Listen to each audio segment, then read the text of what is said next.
Welcome back. You're still tuned in to Salam Media. The time is 4 minutes past 9, and this hour of news and views is sponsored by Africa Muslims Agency. Africa Muslims Agency, a beacon of hope to communities for over 35 years in Africa and beyond.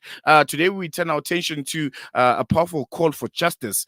This is from the South African Lebanese community who are uniting in protest against the ongoing atrocities in Lebanon and Palestine. And as violence escalates and the civilian toll rises, communities around the world are rallying for peace and an end to a human induced humanitarian crisis. Well, when I say human induced, I mean by the racist apartheid state.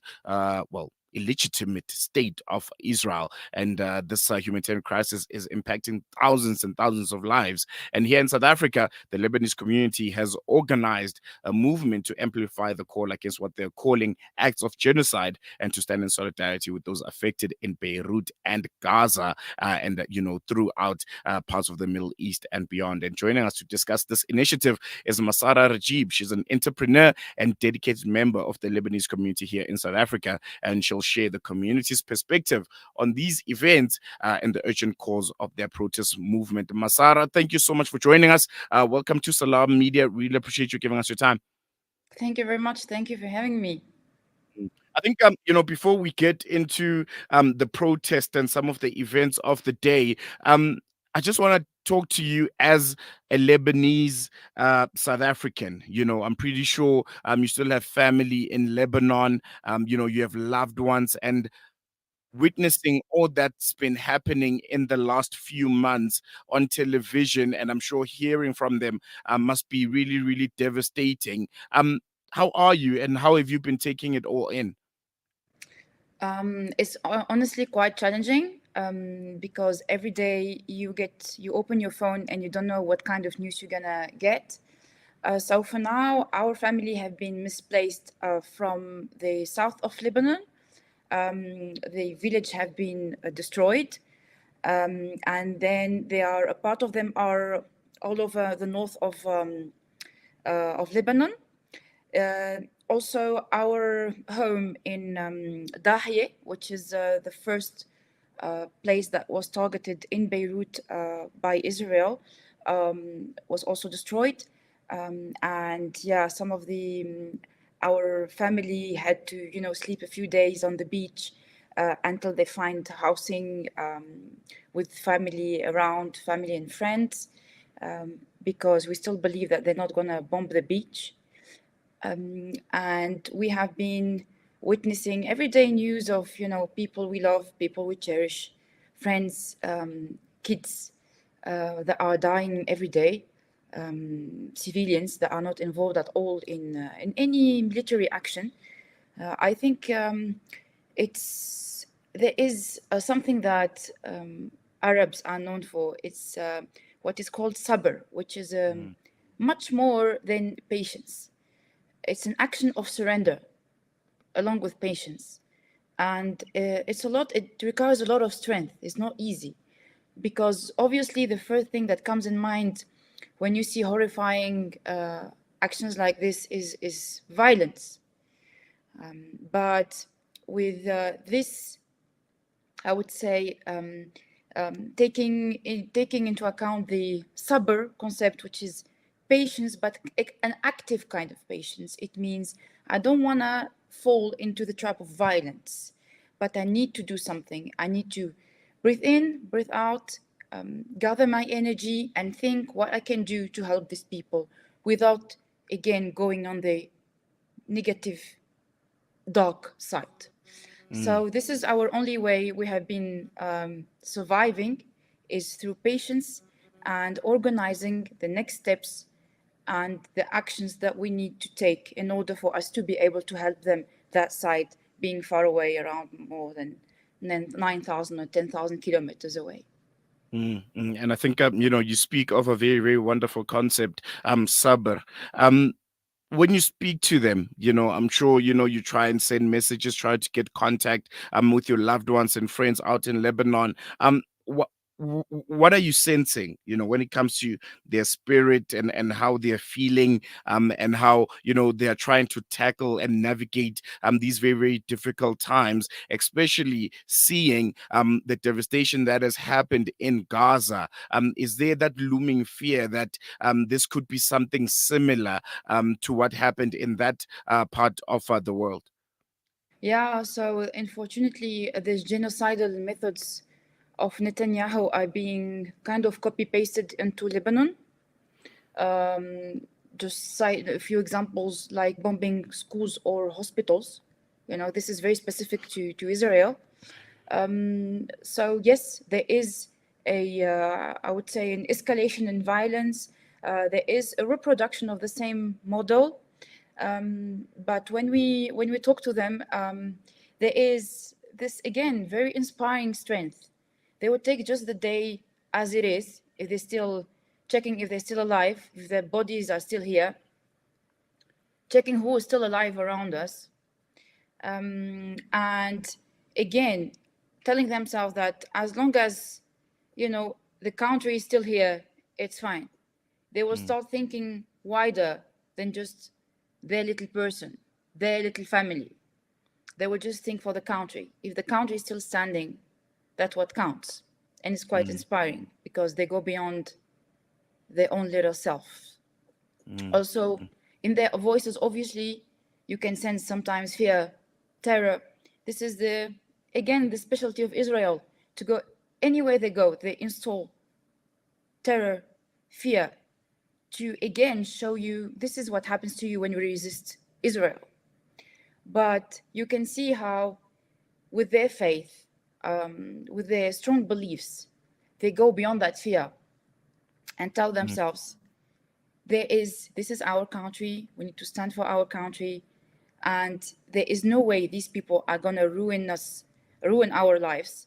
So even with bombings happening and things, they will still go on, do their things, because they want to show that, okay, guys, you're coming, you're destroying our houses, killing us, but we're still alive. mm, We're not terrorized. We're walking in the streets, we're doing our businesses, not a problem. We're still mm, surviving.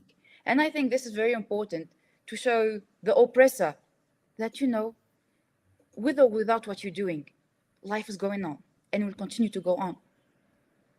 No, definitely. And I want to focus now on, I think this is a very, very important protest that will be taking place. And I want to ask, and I know this might come out as a simple question. The motivation behind organizing this protest. What was behind the motivation? What made you just one day stand up and say, I want to do something? And I'm asking this because, as I'm speaking to a lot of activists, and I'm speaking to a lot of people from, whether it's Lebanon or in Gaza, there's who are so far away from home. There's almost a sense of helplessness. They feel like, I'm so far, I can't do anything. And there's also some kind of guilt. I don't know if I can frame it as a survivor's guilt, but there's some kind of guilt that, I'm in South Africa, relatively safe. We get to eat, drink, sleep, and we're not terrorized by bombs and rockets, over our heads. And we have loved ones, we have families, we have places that we grew up in, and places and spaces that we love and that we hold dear to our hearts. But we are not there with them during this difficult time. Could that maybe, be the motivation to try and, go beyond the sense of helplessness that you might have been feeling? It's 100% true. So yesterday I was with the TMPD. Before the protest, a few days Mm, before, they ask you to have a meeting with them. It's called a safety meeting, and the chairperson of the meeting was asking, you're organizing, you're just a new activist. Like, how did you just wake up and tell yourself, I'm going to organize this? I said, with all what's happening, I think it's exactly this. I just not woke up, but it's a building. Many things have been building up, and yeah, you just one morning tell yourself, I can't just let this go and watch on TV while eating popcorn, right? Mm. So regarding the build-up, you know, already again in Arab countries there is just a long history of emotional distress because of what happened in 48, the apartheid state, being installed in the area, which is a holy area for the whole world, right?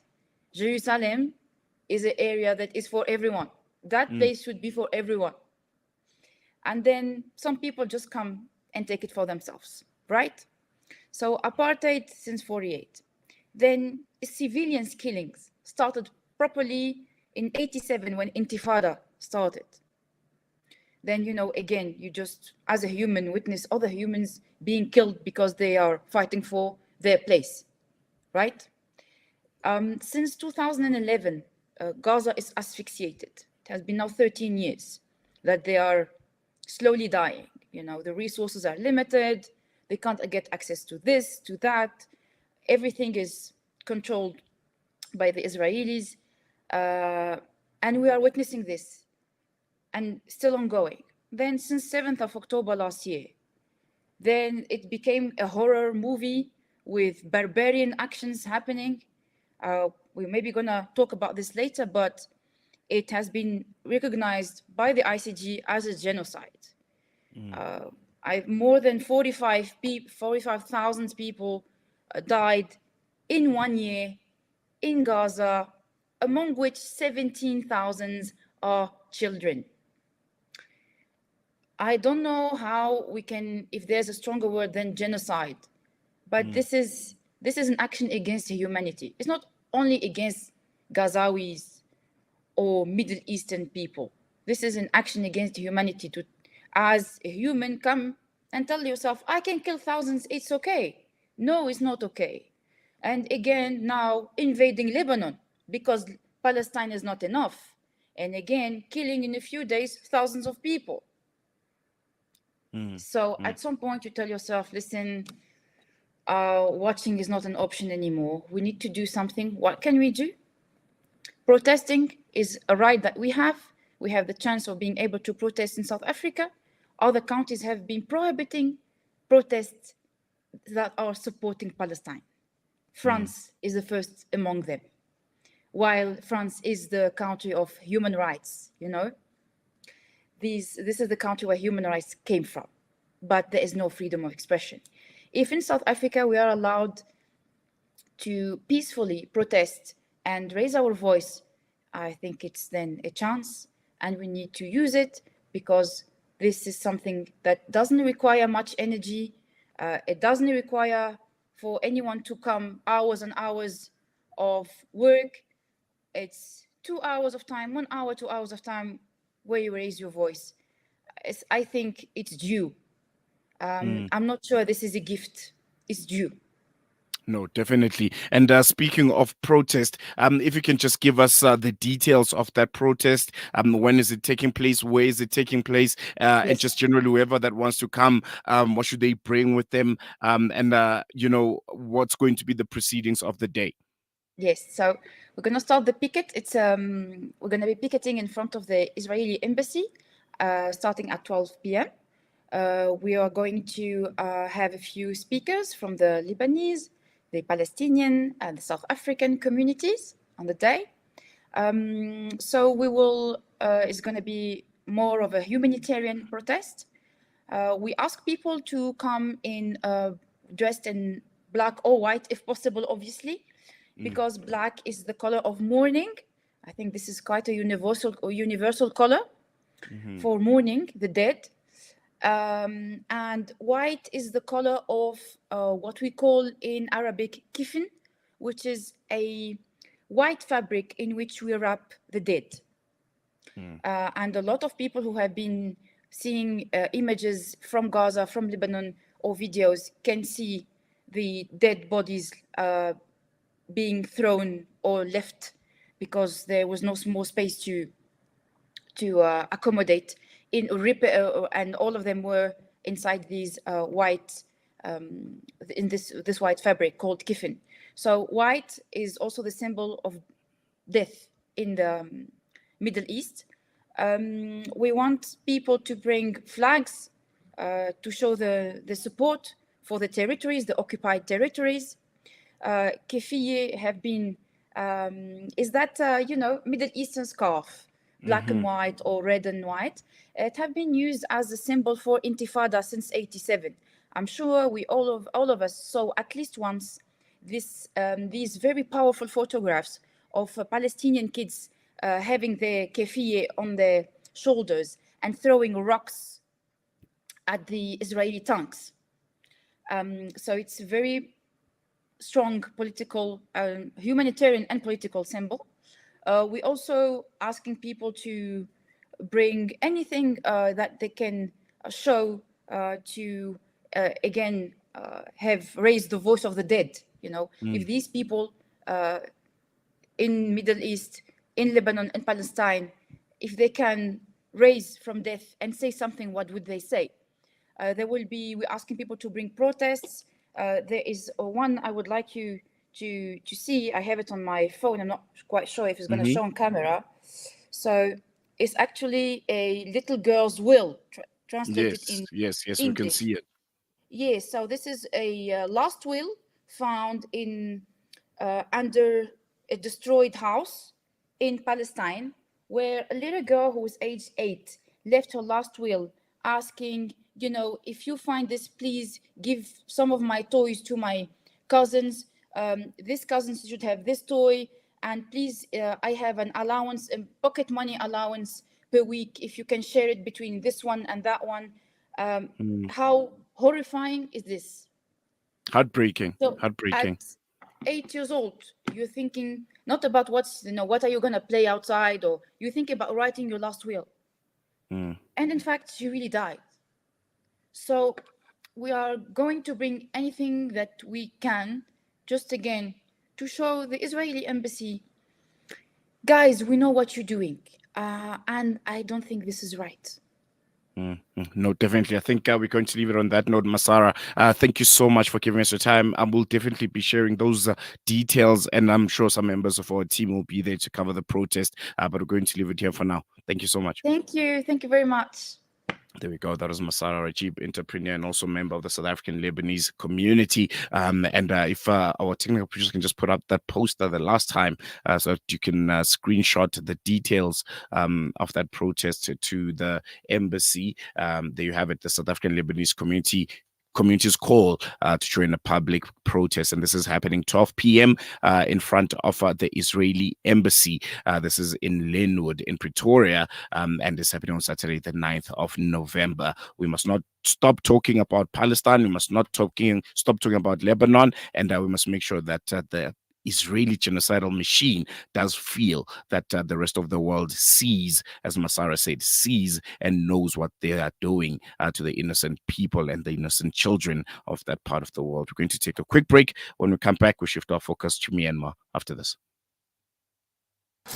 We are here in the middle of a Zahra neighborhood.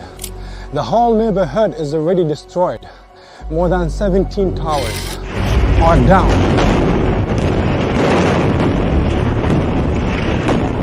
Here, as you can see, the firefighters trying their best to help. The people are still under the rubble. A lot of the people. Join Hamza on his exclusive South African tour as he shares his personal experiences, never before seen footage, and powerful insights on the ongoing genocide in Gaza.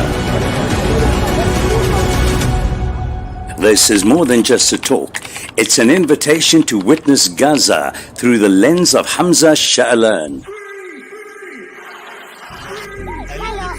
Don't miss this opportunity to meet the photojournalist who brought Gaza's pain and perseverance to the world in its darkest moments.